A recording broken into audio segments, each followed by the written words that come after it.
So as I approach the scene, I see no danger and traffic's being controlled by QPS. Rach, do you see any danger? No. Okay. Due to mechanism, we're going to roll this patient. I'm going to maintain C-spine considerations. At this time, I don't see any injuries to his back. Are you happy to roll on 3? Yes. 1, 2, 3. Okay, if we can immediately get a set of vital signs, I'm going to formalise my primary assessment. Okay. For a response, I get some abnormal flexion of the patient groans, so he's ALOC, and I'm going to maintain C-spine considerations due to mechanism. As I check his airway with a double airway manoeuvre, I see nothing in his airway, but due to his ALOC, I'm going to place an OPA. I'm going to size up from the tip of the lips to the corner of his jaw, insert 1/3, rotate, and insert the remainder, and he's tolerating that OP. For breathing, patient appears to be tachypneic, 32, and I see some abnormal chest movement on each side. It looks like we might have a right-sided chest injury. For C, for circulation, I have a weakened radial, I have a central pulse that's normal. It appears tachycardic at 120. I see no life-threatening hemorrhage. Because this patient's tachycardic and shocked in trauma, I'm going to place a non-rebreather mask at 15 litres a minute.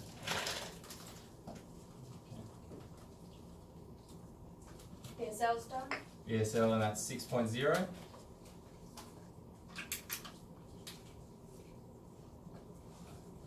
And TEP's done. The temp was 36.5. Okay, Rach, this patient's quite agitated. I think we need to provide him analgesia.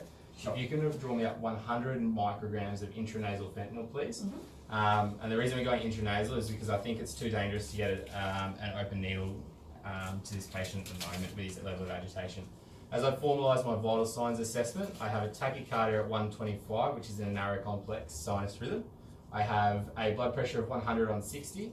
I have saturations of 85%, which seem to be increasing. And I have the temp and BSL like we've previously stated. You have fentanyl, it's 100 micrograms in 2 mils, it expires 10/2020. Thank you.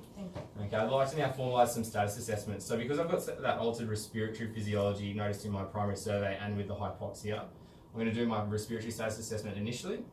Okay, I see an ALOC patient. They appear pale but with no cyanosis present. Okay, his respiratory rate, rhythm and effort appears to be 32. I'm going to have a quick feel. I don't feel any subcutaneous emphysema. We'll administer that fentanyl. Okay, 32, some shallow respirations. And as I said, no subcutaneous emphysema felt. However, I do notice that the right side and the left side of the chest are moving in a paradoxical motion. Okay. With his chest sounds, I'm going to auscultate his chest sounds.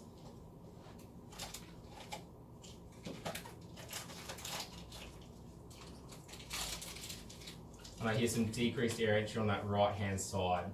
Okay, and my SpO2 is increasing, but it seems to have halted at 89% on that 15 litres via non-rebreather. So at the moment, I think I have a pneumothorax, given the patient has hypotension, tachycardia, decreased air entry on that right-hand side, and a right injury to his chest due to mechanism. So I'm going to move directly to a decompression with my pneumodart. Okay. Rach, can I please have a swab? Sure can. Okay. And Rach, can I get you to get me some IV access, please? Sure can. Okay, a large bore and a large vein if possible. Okay, so as I move down the right-hand side of this patient's chest, I'm going to feel for the second intercostal space. I'm going to go mid-clavicular. I'm going to swab the site in a crosshatch method. Okay. Rach, I have a sharp out. As I go in, that's okay. As I go in through the second intercostal mid-clavicular, I'm going to watch for a loss of resistance. I'm also going to watch my blue indicator. Okay, I see my blue indicator's got back in that, which acknowledges that I'm now in free space. I'm now going to maintain the placement of that pneumodart with a umbilical clip, and we're just going to tape that down. Sharps out.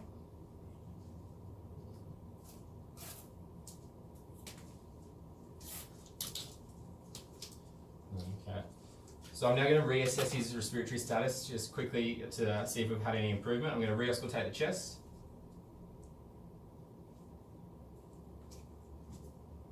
I now hear air entry into all fields. I'm looking at my SpO2 and that has increased to 100. His respiratory rate is at 30. He appears to have greater volume and the chest is now rising in symmetry. Okay. and it appears like that rest rate is decreasing with time as well. Now I'm going to formalise my rating status assessment, so neurological will be next. I'm going to formalise a GCS. Pupils, I appear to have a dilated left pupil and a reactive right pupil. Hey guys, so just to keep you up to date with this patient, so we've got a 30-year-old male that's been involved in a high mech RTC. Okay. It appears like he has a head injury. He had a right-sided pneumothorax which we have decompressed. I'm concerned of intra-abdominal and pelvic injuries as well due to mechanism. If I can get, Ben, if I can get you to get me a second point of IV access. Okay. Actually guys, can I go straight for a pelvic binder as this patient's tachycardic and hypertensive? Jack, just for your safety, can I get your goggles on? Thanks mate, that's perfect. Okay, so we go straight to a pelvic binder, that's perfect. I'm going to need you to remove the pants please. Okay, and I'm going to formalise my neurological status assessment again. Okay, we have, as I said, altered pupils on the left, it appears dilated inflation, and normal pupil on the right. I have no obvious external head injury. I'm going to formalise a GCS. On trap squeeze I see abnormal flexion.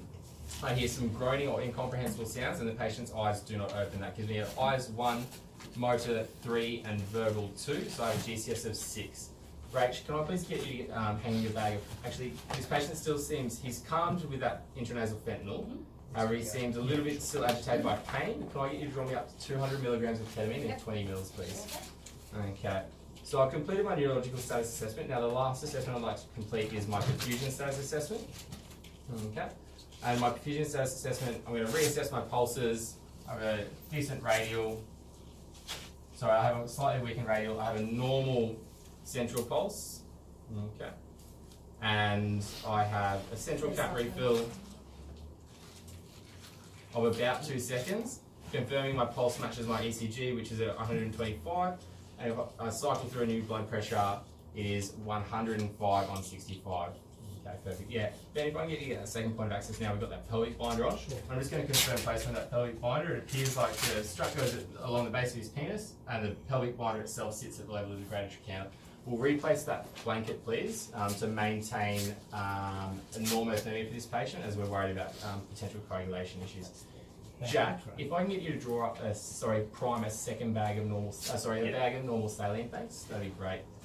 Okay, just because it's been a little bit of time since my last vital sign assessment, I'd now like to complete another vital sign assessment. I see a heart rate that's decreased to 110. My blood pressure is now 110 on 65. I see saturations now at 95%. And I see a narrow complex ECG still. Okay. So everyone, to put everyone on the same page, I'm concerned this patient has a head injury. He had a chest injury and still has a chest injury, however we've fixed the pneumothorax. I'm concerned about, as I said, intra-abdominal and pelvic injuries as well. And now I'd like to formalise a head to toe. Okay, so I'm going to formalise palpating around his head. I see no obvious injury. I'm concerned about a potential C-spine injury due to mechanism. I'm going to move to his chest. Collarbones appear intact. Chest is rising in unison.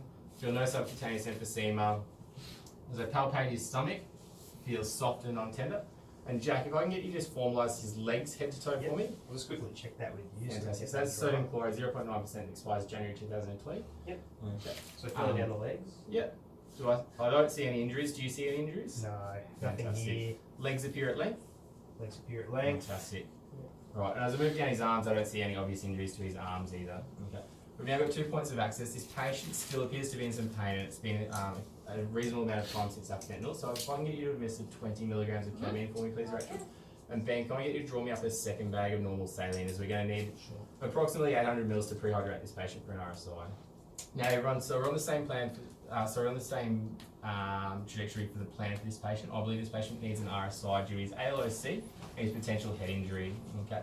The issue with his head injury is if any period of hypoxia or hypertension will increase his mortality, and so we're going to take control of those physiological parameters. Okay. Rachel, if I can get you to set me up for that RSI, I've got my RSI checklist here. Yep. When he's been given, so 2 months. Sure. Fantastic. So if you can just work through that, set me up for an RSI, and then together we'll double check the equipment. Okay. Now we're working off a working weight of 80 kilos for this patient. Okay. So we'll continue to provide analgesia as required. However, to prehydrate this patient for RSI, we're going to need a total of 800 mils of fluid. Okay. So once these bags are primed, You can just check that. that sodium chloride at 0.9% expires April 2020. Fantastic. Okay. So Jack, if I can get 400 mils out of your bag and then 400 mils out of your bag, that'll give us a total of 800 mils, which will pre-hydrate this patient appropriately. Sure. Okay. So that's all primed, is it, Jack? Prime, Fantastic. ready to Mine's go. primed, Okay, yeah. if I can get Ben, if you can hold both bags for me, thanks. Yeah, sure. And Jack, if you can draw me up my RSI pharmacology. So Yep. what I'll need Yep. is I'll need 100 micrograms of fentanyl in 10 mils. Yep. I'll also need, we've got the ketamine, so you don't need to drop any more ketamine. And I'll Yep. also need 100 milligrams of rock uranium in 10 mils, please. Sure. Okay. I'm just going to once again formalise another vital signs reassessment as it's been a period of time. My vital signs appear still tachycardic at 110. Blood pressure is 110 on 65. His saturations are remaining at 65% on the 15 litres via non-rebreather, so I don't feel the need to go to pressure-supported ventilation. Okay. Just quickly check these with you. Got yeah, no fentanyl problem. here. So that's fentanyl 102 and expires 10/2020. Yep, and then we've got. And that's rock uranium, it's 100 milligrams in 10 mils and it expires 2/2020. Okay, fantastic. Once again, my plan for this patient is to maintain normothermia. I've controlled, so we've got an appropriate pelvic binder. I'm not concerned about any further injuries at this stage. I think we've identified all of them through our head to toe. But we're going to continually reassess. Okay.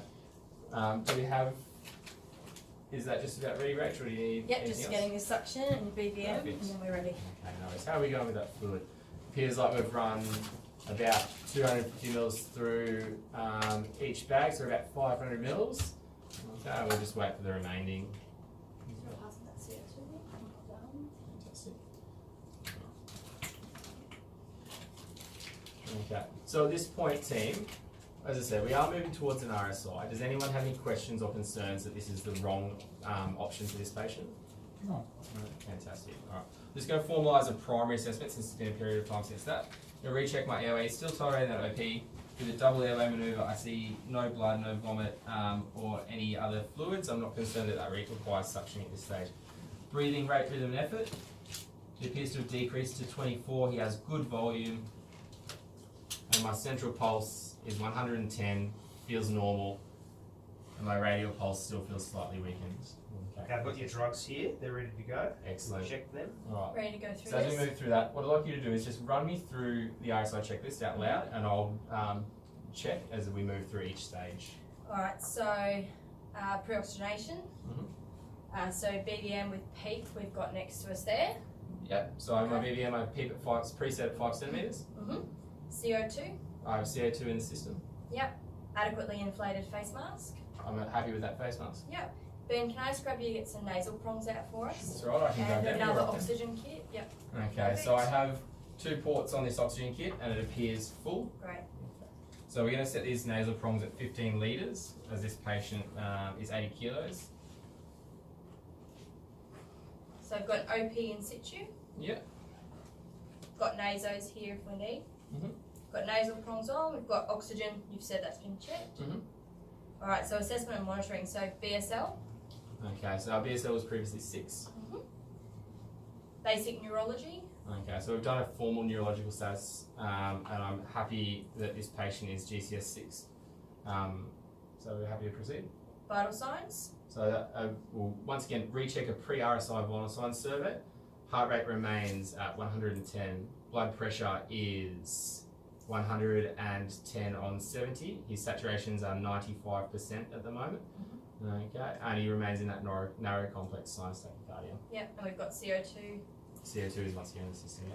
access, patent IV access. So we have 2 patent IV access, and it Fluids looks like connected. we have 2 bags of fluids. It looks like we are now at the 800 mils, so we have 400 mils out of each bag. I'm happy that that is an appropriate prehydration for this patient. Suction. Suction is tested under his right shoulder. Equipment. So we've got 2 laryngoscopes here. Okay, can you just test those lights for me, please? Fantastic. All right. We've got 2 ETTs, Mhm. a size 8 and a size 7. Fantastic. Both are cuffs checked and lubricated. Fantastic. We've got our booging. Fantastic. We've got our 10 ml syringe and our manometer. Okay. Tube tie. Tube tie is present. Got an LMA with 50 ml syringe here, and a surgical airway kit available. Fantastic. Position. Okay, so unfortunately we cannot optimise this patient into a better position due to his potential C-spine injury. And Ben, I'll further direct you in a minute, but I'm going to require you to perform manual inline stabilisation of this patient's neck while we go through the intubation. Sure. And so meals is done, so now we've got drugs, so induction agents. Yep. Okay, so for our induction agents for this patient, we're working off a working weight of 80 kilos, okay? So in the brief, I'll give you your specific doses, but we're going to do an induction of ketamine and fentanyl, which I've asked you to draw up. Do we have those drugs? We have those drugs. Okay, and we're also going to then paralyse this patient with rocuronium. We've got that, and they've all been drug checked. Yep. And we just have to brief our team. Okay, no worries. So as we go through the team brief, guys, okay, once again, I'd like to just check, is everyone comfortable that this is the right decision for this patient? Does anyone have any questions or concerns? No? Okay. So this patient's is in an appropriate location. We've got 360-degree access and we have all the equipment that's required. I'm happy that this is an appropriate location to perform this RSI. Okay. Our plan for this RSI is I'm going to perform the intubation. If I am unsuccessful in my first attempt, we'll revert back to bag valve mask ventilation. Okay. We'll then fix whatever we can identify to optimise for a second attempt. Okay. If that's unsuccessful, we'll move to a rescue airway, which is our LMA. If that's unsuccessful, we'll then move immediately to a surgical airway. Okay, Rachel, you have the kit there and I can visualise it and you're happy to assist me with that procedure? Yep. Fantastic. So that's our plan for this RSI. Our roles, as I said, I'll be managing the intubation. I'll be actually performing the intubation. Rachel, you're going to be my airway assistant. Now, you and I have worked together a number of times. Yep. Are you happy with that procedure? I'm happy with that procedure. Okay, what we're going to do is we're going to do a bougie assisted intubation. So I'll ask for the bougie, I'll ask for the laryngoscope, first, then I'll ask for the bougie, and I'll ask you to railroad the tube. Sure. Okay, once again, we've worked together a number of times and I'm happy that you're familiar with this procedure. Yep. Okay. Jack, you're going to be my drug officer. Yep. Okay, so our drugs for this working weight of 80 kilos, we're going to induct with 1 microgram per kilogram of fentanyl, which will be 80 micrograms. Yep. Okay, or in that presentation will be 8 mils. 8 mils. We're then going to provide 1 milligram per kilo of ketamine, which will be 80 milligrams, Yep. which is so in that presentation.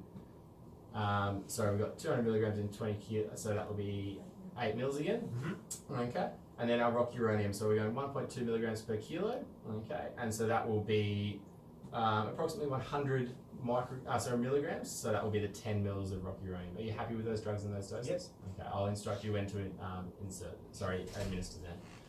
Okay, Ben, you're going to, as I said, be my mils officer, so my airway assistant. Okay, and I require you to just perform mils throughout this procedure. Jack, you do have a secondary role, okay? Your secondary role is to oversee the RSI. It's really important that this patient has a high risk of desaturation, okay? And any period of desaturation will harm this patient with his head injury. So I'd also like you to keep an eye on the monitor once the drugs have been administered. Any saturations less than 94%, I need you to alert me to, okay? Any other altered vital signs as well, I'd like you to alert me. Sure. Okay. Once again, is everyone happy with the procedure? Is everyone happy with their roles? Yep. Yes. Okay. Okay.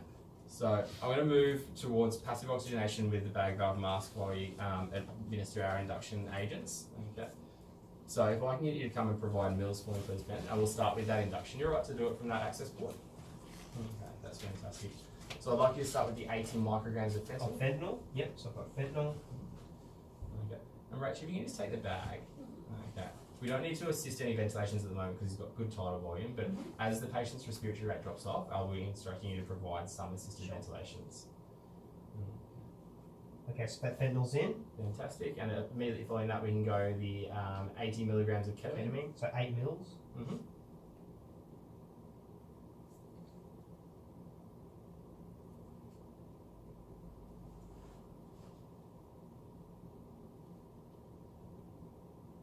Yep.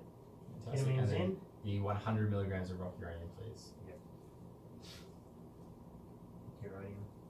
So I have a rocuronium time of 1951. Our estimated onset time will be 90 seconds. Okay, rock uranium's in. So I feel like I've got a good seal here. I'm not hearing any leaks, and my saturations are remaining at 95%.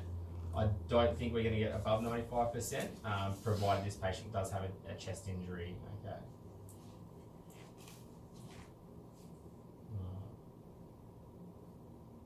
So once again, have a good seal. I'm happy with your mils. Okay. But it does appear like the patient's respiratory rate is dropping off slightly, so we'll just assist with some ventilations. Excellent. So equal rise and fall of the chest. How's the compliance on the bag there, Rach? Yeah, it's okay. Yeah. Excellent. So we're not anticipating any difficulty if we do have to revert back to a bag valve mask at this stage.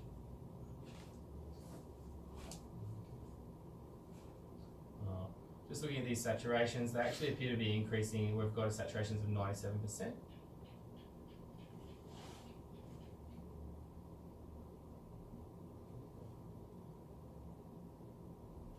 We're approaching our 90 seconds.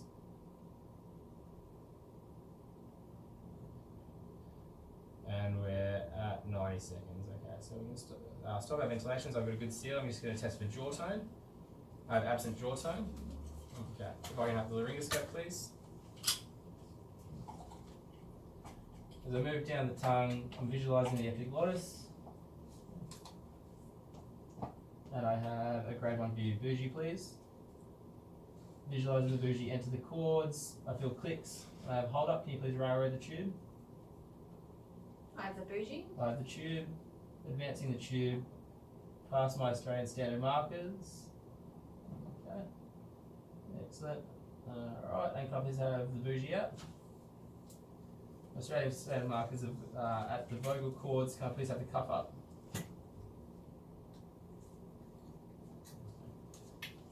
And I have 22 of the lips. Can I please have some tested ventilations?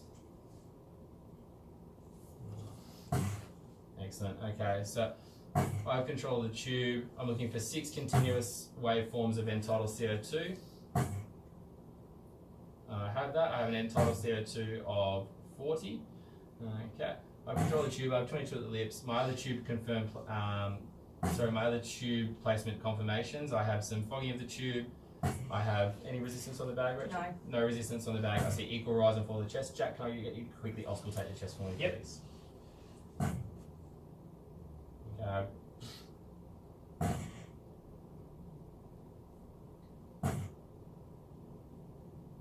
I've got equal air entrial I field. have air entry on the right and left. Rachel, can I please give you control of the tube? I have 22 at the lips.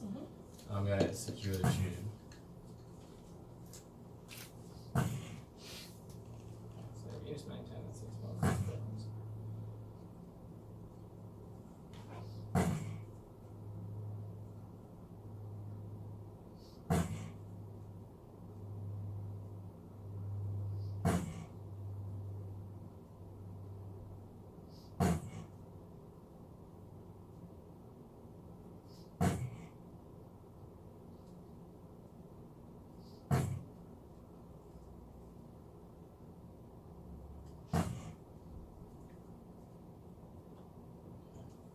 Tube is secure. Rachel, I'm going to leave you in charge of the tube. Sure. Alright, and in charge of ventilation. What we require is, we're aiming for an end tidal of 30.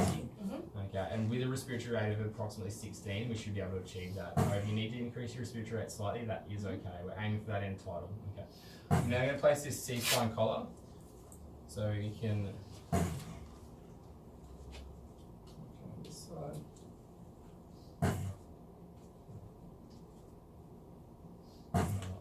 Now it's important to note, Rachel, that this C-spine collar is not going to protect the neck from movement. It's just to remind us all that there's a potential injury. I'm happy for you to remove Mills.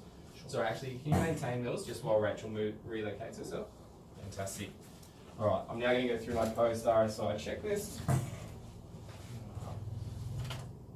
So as I move through my post-RSI checklist, do I have appropriate sedation and analgesia? I'd like you to draw me up 100 micrograms of fentanyl as our post-RSI sedation. We're going to reassess our vital signs. I have a heart rate of 110 still. My blood pressure has remained at 110 on 70.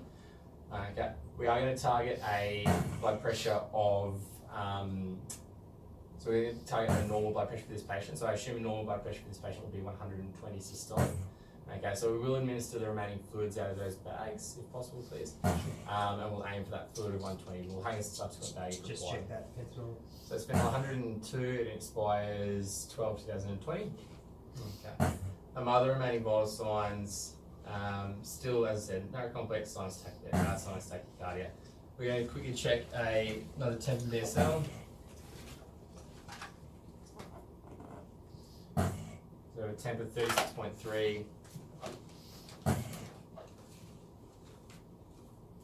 Okay, so that fentanyl's ready. And a BSL of 5.4. Fantastic. So can I get you to administer 25 mics of fentanyl IV, please? Yep.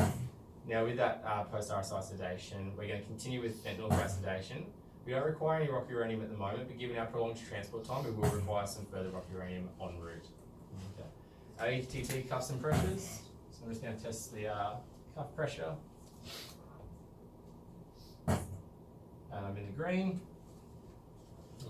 Alright. Consider OGT, so I'm going to place an orogastric in the vehicle. I feel like it's not a treatment that requires a delay of transport at this point in time, but it is something that is required on route. Patient temperature we've checked, and a hospital notification I'll do once we extricate the patient. Right. Our next plan is to extricate the patient. So Jack, could I get you to get the combi carrier, thanks, and organise the stretcher, which I see you've already brought in for me. Fantastic. Okay. Rachel, how's he ventilating? Yeah, good. No resistance on the bag. Okay. We'll just quickly clean up our scene. Oh.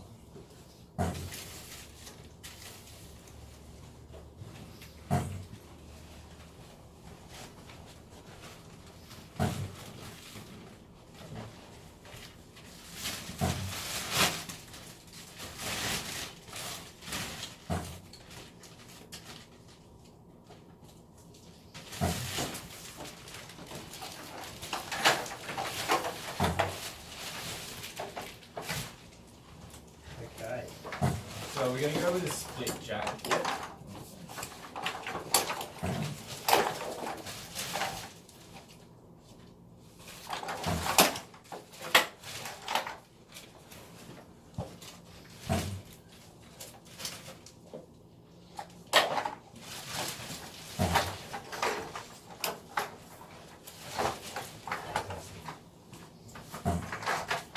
So those bags are complete. Yep. Just going to formalise another reassessment. Okay. So with our vital signs, we have an unchanged heart rate of 110, narrow complex sinus tachycardia. We have a blood pressure of 115 on 75, so we're working towards that 120. Fantastic. And we have saturations of 98%. Excellent. Okay. So our plan from here, guys, is to extricate the patient, and then we will repeat our status assessments as well to see if there's any changes. For the extrication, we're going to use the combi carrier. Okay. However, because we're concerned that this patient has a pelvic fracture, we're going to go with gentle, limited movement. So we're not looking for any more than 15 degrees. What we'll do is I will take control of manual inline stabilisation. Rachel will continue ventilation. And we'll roll initially to the left as we've got the head of the board here. So we'll roll towards you, Dan. Yep. And Jack will place the board. Okay.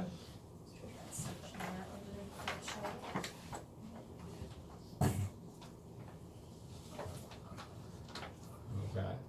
I'm going to come under your arm here, right? Okay. I have control of the head. Is everyone happy to move? Yeah. Okay. On the count of 3, we're going to roll to the left. As I said, a minimal roll of less than 15 degrees. 1, 2, 3. And back on 3. 1, 2, 3. Okay. And we'll roll towards the other side. So we'll roll to the right. Is everyone happy to roll? Yeah. 1, 3. 1, 2, 3.